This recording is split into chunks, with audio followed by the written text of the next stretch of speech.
Let's talk about the common signs and symptoms of primary sclerosing cholangitis. Now, the patient will present to us with all the common symptomatology of cholestasis, anyone who has problem with the bile flow. The major common symptoms being fatigue. This can be related to anemia or this which can be secondary to certain liver abnormalities. The patient will have abdominal pain because of the bleeding and the strictures in the bile duct. This can present as an abdominal can be a right upper quadrant pain, which signifies that which can be confusing at times with the pain of the cholecystitis. So one of the differential diagnoses in patients with the symptomatology is cholecystitis or certain gallbladder problems. Along with that, the patient will have pruritus. Pruritus is because of the accumulation of the bile salts in the skin. As we know that bile is primarily composed of bile salts along with cholesterol and bilirubin and certain other types of structures like it has certain antimicrobial activity as well.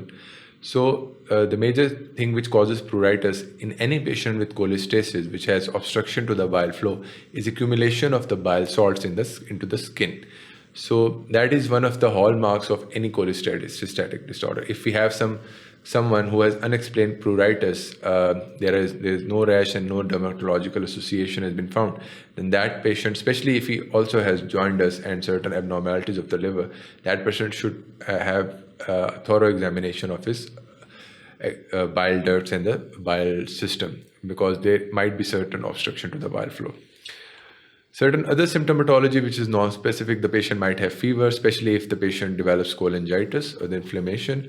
There can be night sweats or the weight loss. The weight loss can be because since we know that bile is very essential for the absorption of the fat-soluble vitamins, the vitamin A, D, E, and K. So if anyone who has an obstruction to the bile flow, there will be some problem with the absorption of the fat-soluble vitamins, and that patient eventually can present with weight loss.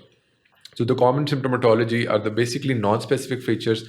There's some certain specific features are right upper quadrant pain, weight loss, fever. The patient can also have jaundice, which we're going to talk about in the signs.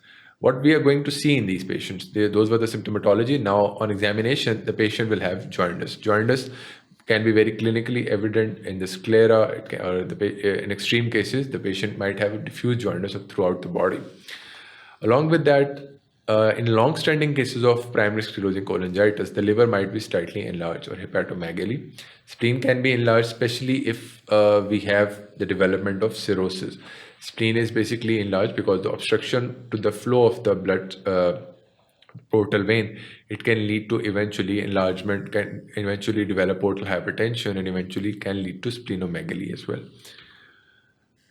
Certain types of hyperpigmentation because of accumulation of the bile salts or certain other bile products into the skin. The patient can develop. This is a very uncommon feature or the uncommon sign, hyperpigmentation, but certain patient population can have.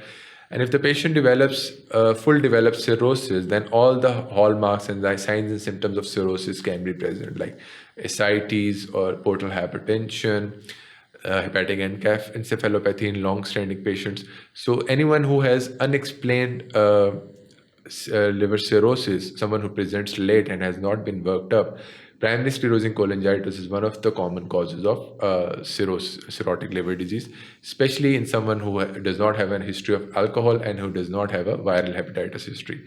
So if those disorders, which are the common forms of cirrhosis or the common causes of cirrhosis, have been ruled out, then the patient who presents with cirrhosis in young population, especially males, they should be worked up for primary sclerosing cholangitis. So these were the common signs and symptoms of primary sclerosing cholangitis.